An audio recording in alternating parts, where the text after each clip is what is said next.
One जंगल का एक पेड़ में टुनटुनी चिड़िया अपने बेटी पिंकी चिड़िया के साथ रहती थी। टुनटुनी दूसरों के जमीन पर मजदूरी करके अपना घर चलाती थी और पिंकी को पढ़ाती थी।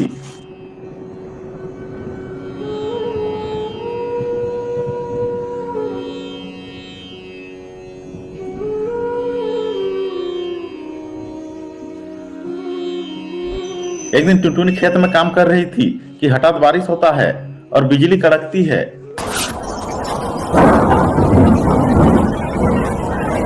जिससे टुनटुनी की मौत हो जाती है। पिंकी के ऊपर दुख का पहाड़ टूट पड़ता है।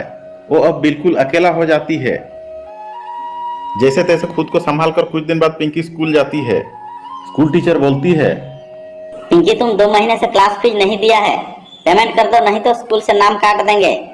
मैडम, मेरा कोई नहीं है, मेरी माँ मर गई है, मैं अभी स्कूल का फीस नहीं दे सकती, प्लीज मुझे स्कूल से मत निकालिए। स्कूल का भी कुछ नियम कानून है, स्कूल का फीस भरो नहीं तो स्कूल मत आओ। पिंकी रोते रोते अपने घर चली जाती है।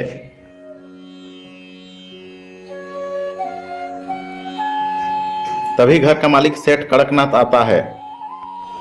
ए लड़की, 2 महीने से घर भाड़ा नहीं दिया है, घर भाड़ा दे दो नहीं तो घर खाली करो।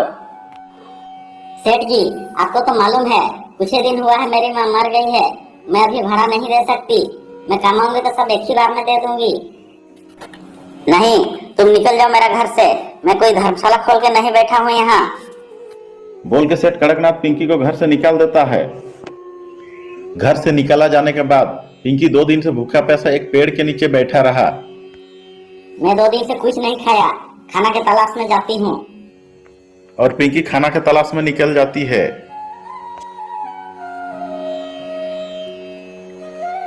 एक जगह में 2 चिड़िया पार्टी कर रहे थे। पिंकी वहां खाना मांगने पहुंच जाती है। मैं 2 दिन से कुछ खाया नहीं, मुझे कुछ खाने को दे दो।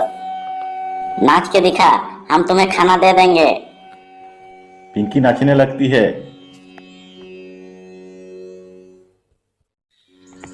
एक चिड़िया पिंकी को धक्का दे देता है। तुझे तो नाचने भी नहीं आता, जा भाग यहाँ से।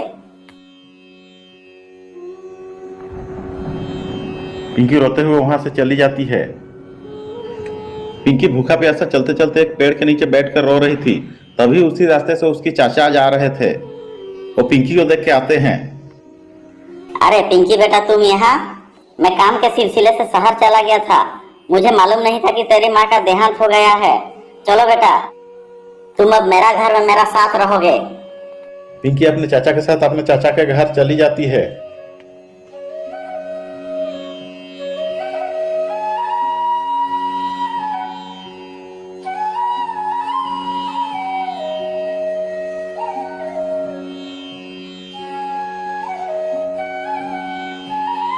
पिंकी की चाची बोलती है, इसको कहाँ से उठा ले आए?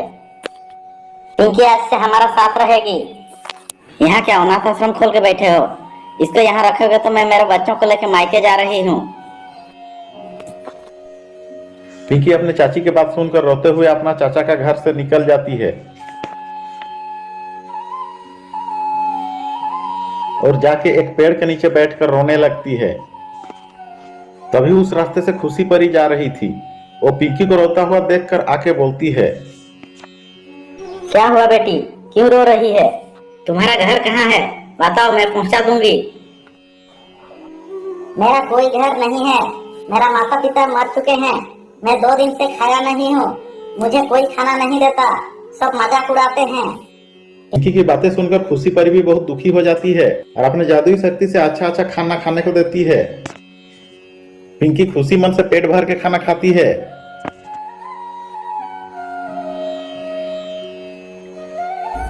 खाना खाने के बाद खुशी परी एक कमल का फूल देख के बोलती है, इसे लेके खाली जगह देख के रख देना, तुम्हारा सारी समस्या खत्म हो जाएगा। पिंकी खुशी परी को धन्यवाद देके कमल का फूल लेके चली जाती है और एक खाली जगह देखकर कमल का फूल को रख देती है। देखते ही देखते कमल का फूल कमल का घर में बदल जाता है।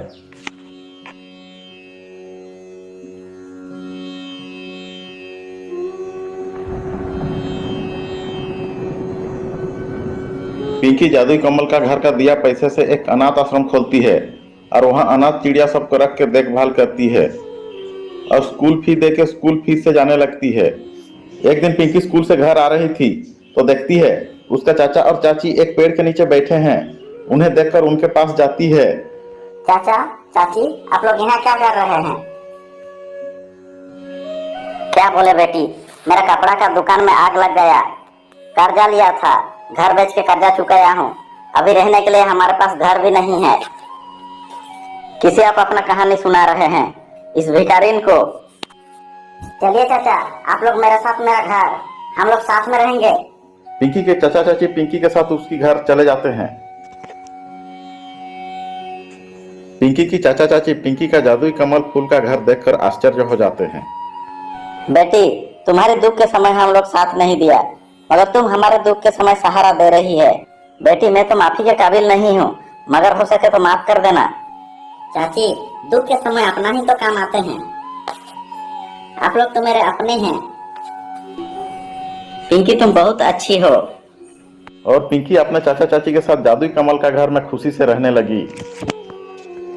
दोस्तों, स्टोरी अगर पसंद आए तो लाइक, शेयर और सब्सक्राइब जरूर कर दीजिएगा। मिलते हैं अगले नए मजेदार स्टोरी में, तब तक के लिए गुड बाय।